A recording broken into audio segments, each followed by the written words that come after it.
కార్యక్రమానికి నాతో పాటు ఉప ముఖ్యమంత్రి వర్యులు మిత్రులు పట్టి విక్రమార్క గారిని,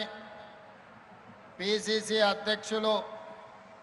మిత్రులు శాసన మండలి సభ్యులు మహేష్ కుమార్ గౌడ్ గారిని, హైదరాబాద్ ఇన్ఛార్జ్ మంత్రివర్యులు మిత్రులు పొన్నం ప్రభాకర్ గారిని, సహచర మంత్రివర్గ సభ్యులు దుద్దిల్ల శ్రీధర్ బాబు గారిని, సోదరిమణి మంత్రివర్యులు కొండా సురేఖ గారిని, మరో సహచర మంత్రివర్గ సభ్యులు వాకిటి శ్రీహరి గారిని, మరో సహచర మంత్రివర్గ సభ్యులు మహమ్మద్ అజారుద్దీన్ గారిని, ప్రభుత్వ ప్రత్యేక సలహాదారులు పెద్దలు మాజీ పార్లమెంట్ సభ్యులు మాజీ పిసిసి అధ్యక్షులు కె కేశవరావు గారిని,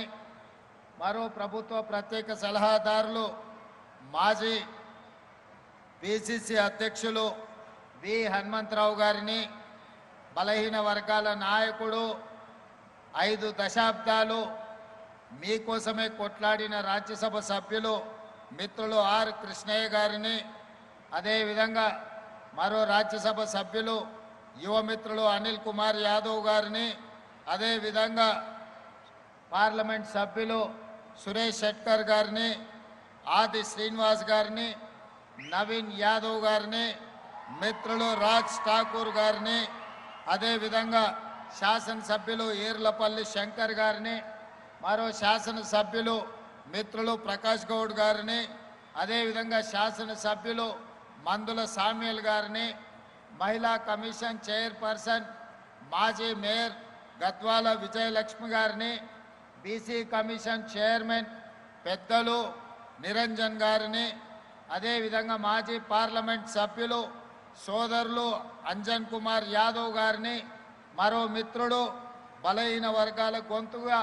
జాజుల శ్రీనివాస్ గౌడ్ గారిని, వివిధ కార్పొరేషన్ల చైర్మన్లను, బలహీన వర్గాల సంఘాలకు సంబంధించిన చాలామంది నాయకులను, ప్రాణ సమానులైన యువమిత్రులు తమ్ముళ్ళు చెల్లెళ్ళు వేలాదిగా హాజరయ్యి ఆదర్శ పురుషుడైన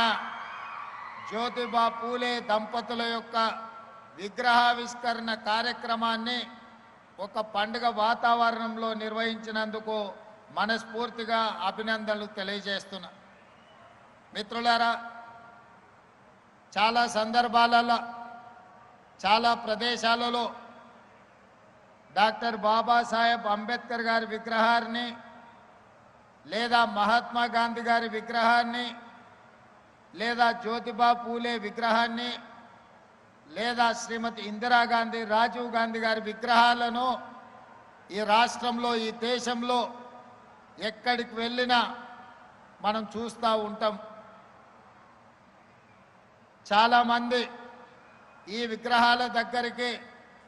జయంతి వర్ధంతుల సందర్భంగా వారిని స్మరించుకోవడానికి, వారు చేసిన గొప్పతనాలను మాట్లాడుకోవడానికి మనం వేదికలుగా చూస్తూ ఉంటాం, వేదికలుగా మనం ఉపయోగిస్తూ ఉంటాం. కానీ మిత్రులారా, ఇక్కడున్న యువమిత్రులు ముఖ్యంగా మా చదువుకుంటున్న తమ్ముళ్ళు చెల్లెళ్ళు ఈనాడు స్ఫూర్తిగా తీసుకోవలసింది, ఎక్కడైతే ప్రజా కూడలి ఉందో అది గ్రామంలో కావచ్చు, పట్టణంలో కావచ్చు, నగరంలో కావచ్చు, లేదా ఈరోజు హైదరాబాదు నగర నడిబొడ్డున నెక్లెస్ రోడ్డులో కావచ్చు, ఒక పక్కన అంబేద్కర్, మరొక పక్కన జ్యోతిబా పూలే, చౌరస్తాలో శ్రీమతి ఇందిరాగాంధీ గారు, ఆ పక్కన పివి నరసింహారావు గారి విగ్రహాలను మనం ఆవిష్కరించుకున్నాం. ఈ విగ్రహాలు అన్నీ వర్ధంతులు జయంతులు జరుపుకోవడానికే కాదు, మనం ఈ ప్రాంతం గుండా ఎప్పుడు ప్రయాణించినా ఈ గొప్ప వ్యక్తుల యొక్క త్యాగాలను, వారి యొక్క స్ఫూర్తిని పొంది ఆ స్ఫూర్తితో మనం విద్యలో రాణించాలి, సామాజిక చైతన్యంతో వ్యవహరించాలి, సమాజ అభివృద్ధి కోసం పాటుపడడానికి వీళ్ళ స్ఫూర్తిని తీసుకోవడానికి ఈనాడు ఇక్కడ వీళ్ళ విగ్రహావిష్కరణలు మనం ఏర్పాటు చేసుకోవడం జరిగింది. మిత్రులారా, ఈరోజు నెక్లెస్ రోడ్ చౌరస్తా ఒక అద్భుతమైన చౌరస్తా. ఇక్కడికి వస్తే కష్టాలలో ఉన్న సమస్యల్లో ఉన్న ఈ చౌరస్తలో నిలబడితే నిలువెత్తు విగ్రహం డాక్టర్ బాబాసాహెబ్ అంబేద్కర్ అట్టడుగు వర్గాల నుంచి సమాజ నిర్లక్ష్యాన్ని నుంచి ఈరోజు ఆకాశమంత ఎత్తుకెదిగిన డాక్టర్ బాబాసాహెబ్ అంబేద్కర్ ఈరోజు రాజ్యాంగాన్ని ఇవ్వడమే కాదు, ఓటు హక్కునివ్వడం ద్వారా ఓటునే ఆయుధంగా పాలకులను ఎన్నుకోవడానికి,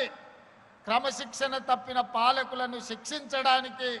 ఈనాడు ఓటు హక్కు అందించిన గొప్ప ప్రదాత